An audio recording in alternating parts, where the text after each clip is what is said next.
La liturgia, es decir, las celebraciones nuestras en la iglesia, no son solo ritos, no son solo tradiciones, no son solo cosas que hacemos.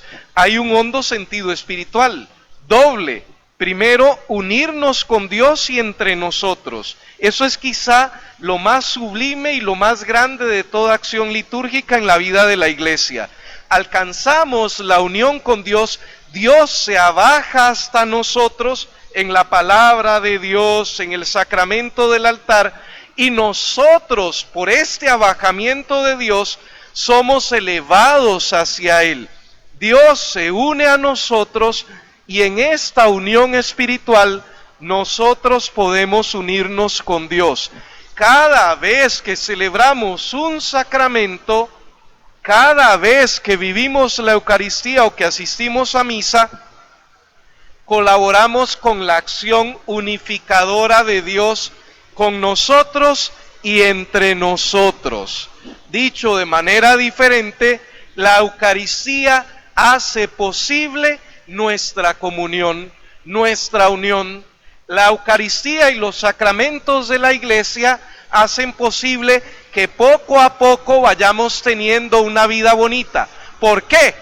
No porque Dios haga magia y automáticamente nos una a Él y nos una entre nosotros y de manera automática se arregle toda nuestra vida y los problemas. Dios no trabaja así. Al irnos encontrando nosotros con Dios, Dios va pudiendo trabajarnos como si fuéramos una vasija y Él el alfarero. En los encuentros nuestros de fe, en la celebración de los sacramentos de la iglesia, como que Dios nos va tomando con sus manos amorosas y nos va dando forma a imagen de Cristo Jesús.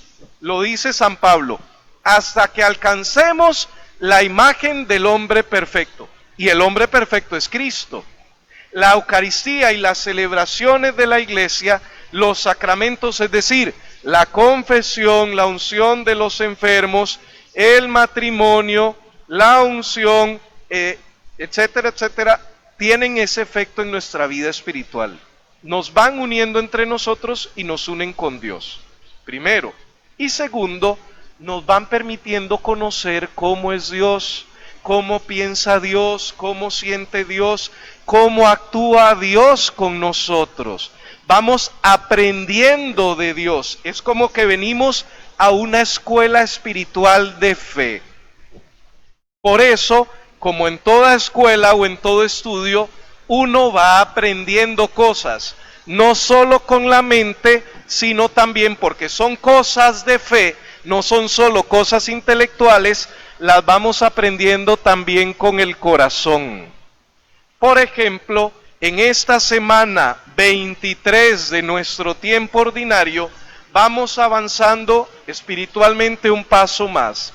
En esta semana 23, nuestros encuentros y celebraciones de fe son para que, invocando nosotros a Dios como Padre, reconociendo que Dios, sin que nosotros nos lo hayamos ganado, ha querido redimirnos y hacernos hijos suyos, nosotros lo busquemos, nosotros lo escuchemos, nosotros podamos sentirlo cerca de nosotros como un papá cuidador, como un papá amoroso, porque si Él ha querido salvarnos, si Él ha querido mirarnos como hijos, lo que nos corresponde a nosotros es sentirnos hijos. Y no solo sentirnos, sino vivir además como hijos.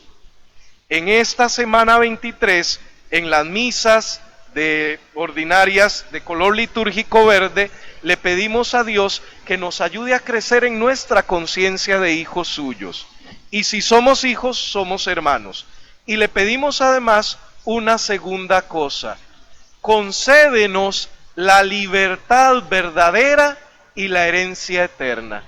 Las misas de esta semana 23 son para que en nuestra escuela de fe, en nuestro itinerario de fe, vayamos creciendo un poquito más en lo que es auténtica libertad. Es decir, en lo que nos ayuda a ser auténtica y plenamente felices. De manera que vayamos alcanzando la herencia eterna no solo cuando nos muramos, es decir, que podamos vivir las cosas del cielo, que podamos vivir el amor, que podamos vivir la alegría, que podamos vivir la unión, que podamos vivir todo lo bonito del cielo, por lo menos un poquito aquí en la tierra. Y eso lo logramos en una doble vertiente. Primero, les decía, reconociendo que somos hijos y que Dios nos ama, pero no solo reconocerlo con la mente, hacerlo vida. Por eso es importante vivir los sacramentos, encontrarnos con Dios, celebrar la fe, alabar al Señor. Se vuelve fundamental para que nosotros podamos ir creciendo en nuestra experiencia de Dios, para que Dios pueda ir cada vez más trabajando nuestra vida. Ese es el primer elemento. Y el segundo elemento lo tomo de la liturgia de la palabra, cuidando a los demás, pensando en los demás. Lo fácil, lo común y lo ordinario es pensar en mí. Lo decía el Señor, le doy vuelta un poquito a las expresiones que usaba. Tratar bien a los que me quieren, a los que me tratan bien, a prestar esperando recibir algún beneficio, ayudar esperando recibir algún beneficio, o al revés, ayudar a los que me han ayudado, ayudar a los que eventualmente pueden ayudarme. Pero si usted no me puede ayudar, si usted no me ayudó en el pasado, no le ayudo. Es como la lógica común y corriente ordinaria de nuestra vida actual. Ayudar a los que nos ayudan, hacer el bien a los que nos hacen el bien. Cuando alguien nos pide algo, esperar recibir algo a cambio, es un poquito la lógica. Nos ayuda a crecer como personas en la auténtica libertad. Nos hace bien para vivir más felices, para alcanzar las cosas del cielo, por lo menos un poquito aquí en la tierra, no pensar solo en nosotros, considerar a los demás. Perdonen que me detenga un momentito, pero es importante explicar este sentido. Nosotros alcanzamos la unión con Dios por medio de este sacrificio, por medio de los sacramentos, pero por medio de la Eucaristía. Y la Eucaristía, la misa, como le llamamos de cariño, es el sacrificio de Cristo. Cristo se hace presente y se ofrece, se entrega para nuestra salvación. La misa es un sacrificio. No cualquier sacrificio, un sacrificio de amor, un sacrificio con amor, y más que con amor, incluso con pasión.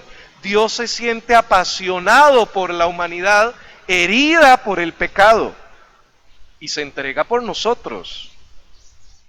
Antiguamente, desde muy antiguo, la gente creía, incluso los paganos, que podían unirse con Dios ofreciéndole un animalito. Entonces le sacrificaban animales.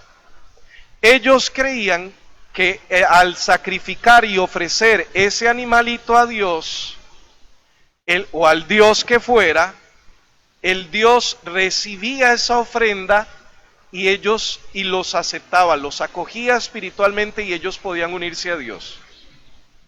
San Pablo, lo que hablaba en la primera lectura, es justamente eso. Algunos creían en otros dioses y sacrificaban sus animales a los otros dioses, pero escucharon el mensaje de salvación que nosotros creemos, escuchamos y celebramos para poder hacer vida, y se convirtieron al cristianismo. Y en el cristianismo no se sacrificaban ovejas, no se sacrificaban bueyes, no se sacrificaban cabritos. ¿Quién de ustedes tuvo que traer siquiera una gallina?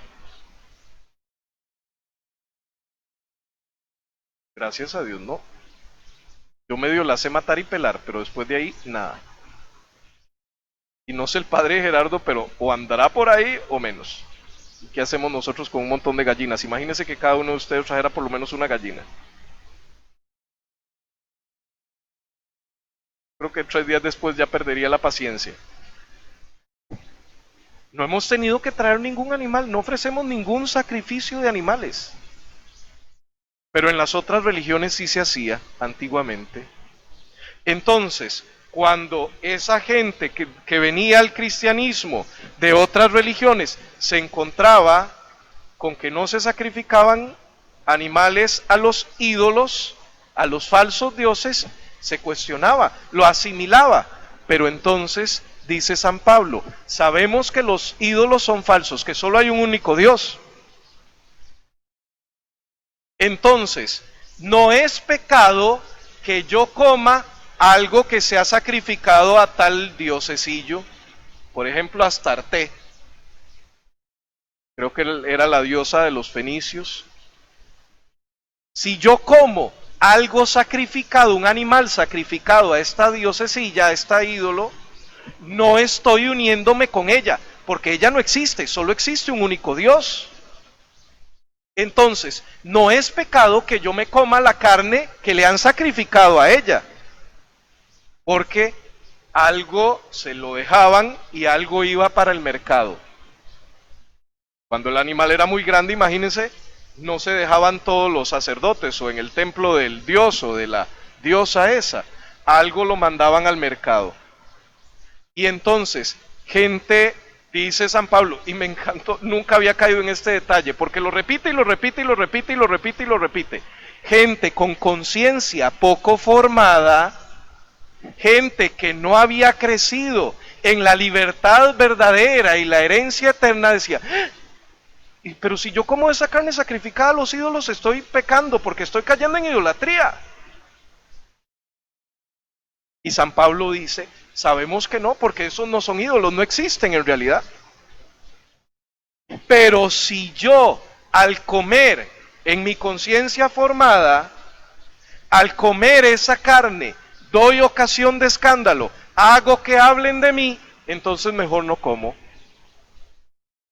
¿Por qué? Porque nuestro crecimiento espiritual, nuestro aprendizaje en la fe, nuestra unión con Dios se construye y se edifica también en la unión con los hermanos. No podemos solo decir que creemos en Dios y que amamos a Dios y que buscamos a Dios si no somos capaces de amar por lo menos un poquito más a los que viven con nosotros, a los que trabajan con nosotros, a los que estudian con nosotros, a quienes con quienes nos relacionamos en la vida cotidiana. Esa es la verdadera escuela de espiritualidad y de fe.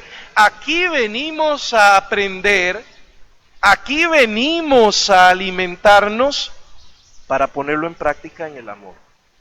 El amor del cual nos alimentamos por medio de este sacrificio nos ayuda así, amando al prójimo, pensando en el prójimo, no solo en mí o en mi familia, a crecer, como le hemos pedido a Dios en esta semana 23 del tiempo ordinario, a crecer en lo que es verdadera libertad y a ir alcanzando un poquito más la herencia eterna. Es decir, disfrutar de las cosas del cielo, por lo menos un poquito, aquí y ahora. Para eso nos ha traído el Señor a esta Eucaristía.